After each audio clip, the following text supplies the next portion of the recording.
도널드 트럼프 전 대통령이 47대 미국 대통령에 당선됐습니다. 전남에는 어떤 영향이 미칠지 살펴봤습니다. 전남의 정치권과 도시개발 분야에서 뒷돈을 주고받았다는 의혹이 불거졌습니다. 뇌물수수 의혹과 관련해 검찰의 수사가 확대되고 있습니다. 광주 전남 금융기관의 8월 수신과 여신 동향을 살펴봤더니 예금은 증가폭이, 대출은 감소폭이 컸습니다. 높은 이자율과 규제 때문에 기업 대출이 줄었는데 오히려 가계 대출은 늘었습니다. 영암에서 한옥의 현대적인 아름다움을 보여주는 행사가 열렸습니다. 한옥의 신선함을 즐기기 위한 관람객들의 발길이 이어지고 있습니다.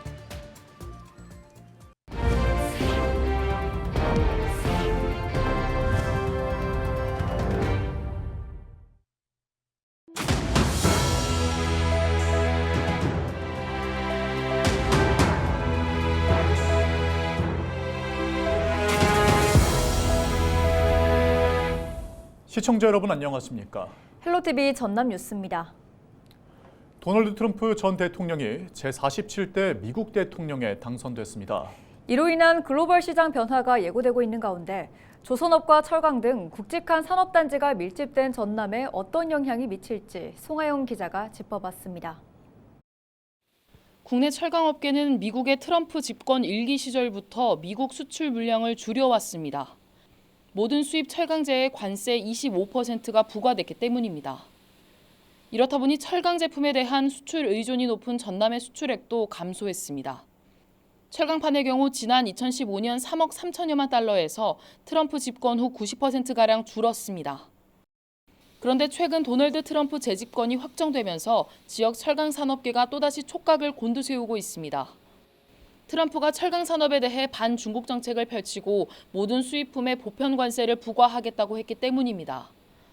이에 전남의 수출 실적 약세가 전망되고 있습니다. 여수 석유화학 산단에서는 수익 개선에 기대감이 높아지고 있습니다.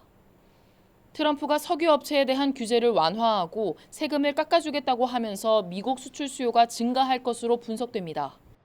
정유업계에서는 미국 내 원유 공급을 확대하려는 트럼프의 정책으로 국제 유가 하향 기조가 나타나면서 재고 손실에 대한 우려가 남아 있습니다. 석유에 대한 의존도로 인해서 석유 유가가 상승되면서 비용 상승 압박이 상존할 가능성이 크다는 것이죠. 조선업계에도 청신호가 켜졌습니다. 트럼프가 화석연료 사업을 확대하겠다고 하면서 천연가스 운반선에 대해 경쟁력을 갖춘 국내 조선업계의 수혜가 커질 것으로 보입니다. 전남에서는 목포와 영암 등의 관련 기업들이 밀집된 만큼 지역 경제 활성화가 전망됩니다. 해운업이 굉장히 이제 화랑을 띠면서 이거에 따라 이제 선박발주도 늘 거기 때문에 2, 3년 안에 또 조선업에 좋은 긍정적인 경제적인 영향을 미칠 것으로 그렇게 예상이 됩니다. 전문가들은 트럼프 당선인의 정책 외에도 국제 정세에 따른 변수가 남아있는 만큼 산업 분야별 다각도의 접근이 필요하다고 강조했습니다. 헬로티비 뉴스 송하영입니다. 검찰이 건설업자에게 수억 원의 뇌물을 받은 혐의로 순천의 한 도시개발 사업조합의 임직원과 조합장을 기소했습니다.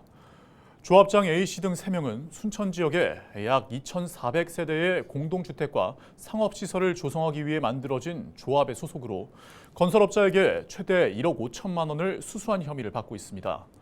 한편 건설업자의 경우 조합 토지를 매수해 주겠다고 피해자들을 속이고 10억 원을 편취한 혐의를 받고 있습니다.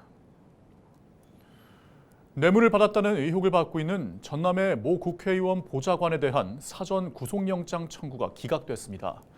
광주지법은 지난 7일 뇌물수수 혐의를 받고 있는 전남의 모 국회의원 보좌관인 50대 남성 A씨에 대한 사전 구속영장 심사에서 A씨가 받은 돈의 액수와 성격에 다툼의 여지가 있어 방어권 보장이 필요하다며 검찰의 사전 구속영장 청구를 기각했습니다. A씨는 보조금 사업과 관련해 편의를 봐줄 목적으로 지역 사업가에게 수천만 원어치의 뇌물을 받은 혐의를 받고 있습니다. 검찰은 보좌관 A씨를 둘러싼 뇌물수수 의혹과 관련해 추가로 연관된 인물이 있는지 수사를 이어가고 있습니다. 광주와 전남 지역 금융기관의 8월 수신과 여신 현황을 살펴봤더니 수시는 늘어난 반면 여시는 증가폭이 축소된 것으로 나타났습니다. 한국은행 목포지역본부의 자료를 보면 지난 8월 지역 금융기관의 수시는 지자체의 자금 유입과 은행의 예금 유치 필요성, 예금 금리 고점 인식 등 요인 때문에 1조 4,561억 원을 기록했고 마이너스 1조 6,491억 원을 기록했던 7월보다 증가세가 큰 폭으로 전환됐습니다. 반면 여시는 주택담보대출 등 가계대출이 늘었지만 기업대출이 감소로 전환하면서 6,083억 원을 기록했던 7월보다 증가폭이 감소한 5,195억 원을 기록했습니다. 수시는 금융기관이 돈을 받는 신용, 여시는 금융기관에서 돈을 빌려주는 행위를 말합니다. 전남 영암에서 한옥의 현대적인 감각을 보여주는 비엔날레가 열렸습니다. 이번 행사에서는 다양한 전통 건축 작품을 비롯해 한옥이 일상 속의 생활 공간으로 자리할 수 있는 가능성도 엿볼 수 있는데요. 장혜원 기자가 그 현장에 다녀왔습니다. 작은 모양의 한옥 작품들이 단정한 멋을 자아냅니다. 실물 크기의 치수대로 나타낸 도면인 현치도가 미디어 아트로 재구성됐습니다. 전남 영암에서 한옥 문화 비엔날레가 열렸습니다. 한옥 문화 비엔날레는 전통 한옥 전시에 그치지 않고 한옥이 현대 생활 공간으로 재탄생할 수 있도록 마련된 행사입니다. 관람객들은 전통과 현대가 어우러진 한옥 작품들을 감상하며 전시장을 둘러봅니다. 평소에 한옥에 관심이 많았는데 실제로 이렇게 보니까 공부하는데 좀 더 도움이 될 것 같아서 좀 많이 둘러보고 갈 예정입니다. 영암구는 이번 행사를 통해 전통 한옥이 문화예술로 거듭날 수 있도록 다양한 작품을 소개할 계획입니다. 특히 한옥 파빌리온 문화의 샘은 지붕과 기둥을 개방적 구조로 세워 전통 정자를 재현했습니다. 이를 비롯해 행사장에서는 건축 작업 영상과 전통 가구, 한지 등 다양한 전통 문화유산이 전시되고 지역의 콘텐츠를 기반으로 정주 공간을 기획하는 공간기획자의 강연이 진행됩니다. 또 1회 전라남도 목재놀이 페스티벌도 함께 열려 목재 캠핑과 목재 가족 사진 만들기 등 다양한 체험 행사가 마련됩니다. 영암구는 이번 행사를 통해 한옥의 문화적 가치를 알리고 문화 자원으로 활용해 지역 경제 활성화에도 도움이 될 것으로 내다봤습니다. 천년 역사의 구림 한옥 마을과 풍부한 목재 자원을 바탕으로 한옥 문화의 새로운 가치를 창출할 것으로 기대됩니다. 특히 제1회 전라남도 목재놀이 페스티벌도 함께 열려 더욱 풍성한 볼거리와 즐길거리를 제공할 것입니다. 한옥의 전통미와 친환경적 가치를 현대적으로 재해석한 영암 한옥문화 비엔날레. 이번 행사는 8일부터 10일까지 영암 목재문화체험장과 구림마을 일대에서 열립니다. 헬로티비 뉴스 장혜원입니다.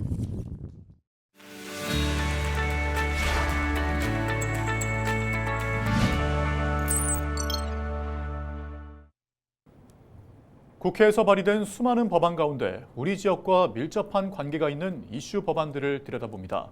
국회는 지금 이세진 기자입니다.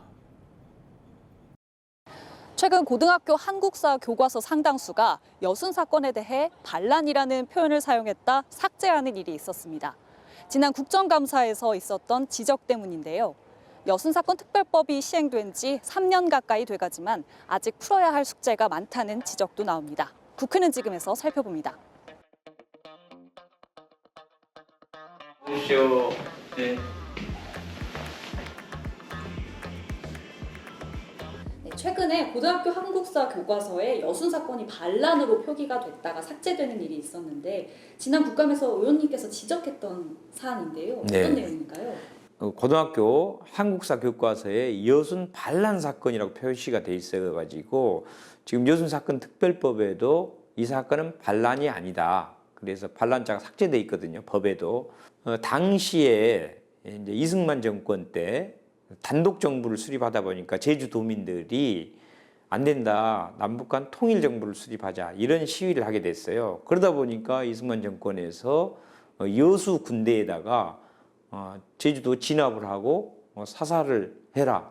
이런 명령을 내리니까 군인들이 자기 국민을 죽이는 걸 못하겠다.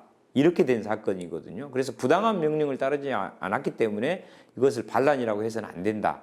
그리고 더군다나 많은 11,000명 이상의 민간인들이 아무 이유 없이 죄 없이 재판이나 수사 과정도 없이 그냥 죽임을 당했기 때문에 이 반란이란 글자를 삭제해달라고 요청했는데 이게 받아들여지게 되었습니다. 법안 이야기도 좀 해보면요. 대표 발의한 여순 사건 특별법 개정안이 상임위에 지금 회부가 돼 있는데 핵심 내용이 뭡니까? 그 여순 사건에 대해서 조사를 할 거 아닙니까? 조사 기간이 지난 10월 5일자로 끝나버렸습니다. 그런데 희생자를 확정하는 게 총 7,600여 명 중에서 약 700여 명밖에 확정을 안 해놨기 때문에 90%가 아직 진행이 안 됐는데도 조사 기간이 끝나버렸기 때문에 이거를 다시 조사 기간을 연장하는 법안을 냈고요. 또 이렇게 속도가 느린 이유가 실무자 인원이 너무 적게 배치돼 있거나 또는 뉴라이트 역사관에서 정당한 그 피해자 입장에서 이 사건을 바라보지 않고 그때 당시에 독재자라든가 가해자들 입장에서 서술을 하려고 하는 사람들이 이 위원회를 맡고 있기 때문에 그런 부분을 좀 고쳐달라. 또 실무위원을 늘려달라. 또 희생자를 빠른 속도로 확정해달라. 그래서 결국은 진상규명과 명예회복이 실제로 이루어질 수 있도록 내용을 개정하는 것입니다. 이 개정안 통과와 더불어서 어떤 노력들이 앞으로 더 필요할까요?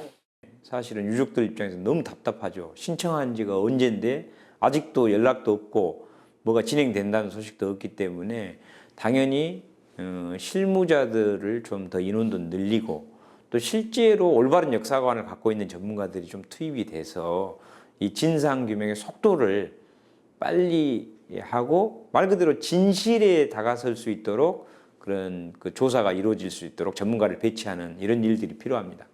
지역구를 위해서 혹시 더 검토하거나 추진 중인 법안이나 내용이 있다면? 전국 광역자치단체 중에서 인구 50만 이상에는 저희 전남만 의과대학이 없거든요.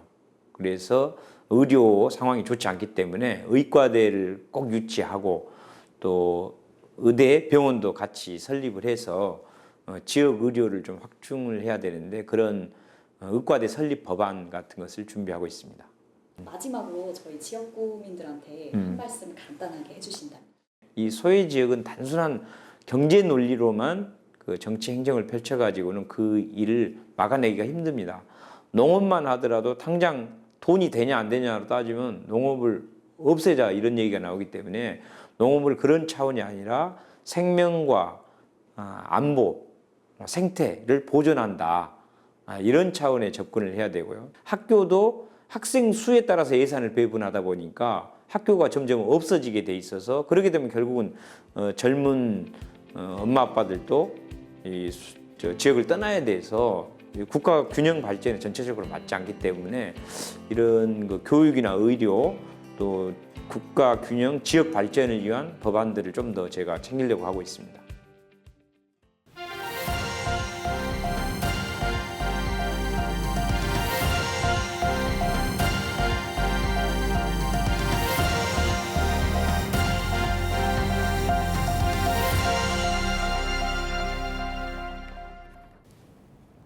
전남의 목조 문화유산을 보호할 재난방지시설이 허술하다는 지적이 나왔습니다. 조옥현 전남도 의원은 지난 7일 행정사무감사에서 전남의 목조 문화유산 336곳 가운데 국가 지정에 설치된 소방시설은 88%지만 도지정은 33%에 불과하다고 지적했습니다. 그러면서 목조 문화재에 불이 나면 원형을 잃고 소실되는 만큼 현실과 동떨어진 소방시설법의 한계를 어려움으로 핑계 삼지 말고 소방시설과 경보시설만이라도 갖출 수 있도록 예산을 확보해야 한다고 강조했습니다. 코로나19 기간 거북선호 운항을 중단한 업체에게 휴항기간을 포함해 사용료를 부과한 여수시가 행정소송 항소심에서 패소했습니다. 광주고법 행정 1부는 남해안 크루즈 관광에 여수시장을 상대로 낸 사용료 부과 처분 취소 소송 항소심에서 원고 일부 승소를 판결한 1심을 유지했습니다. 이상으로 뉴스를 마칩니다. 저희는 언제나 지역민 여러분과 함께합니다. 시청해주신 여러분 고맙습니다.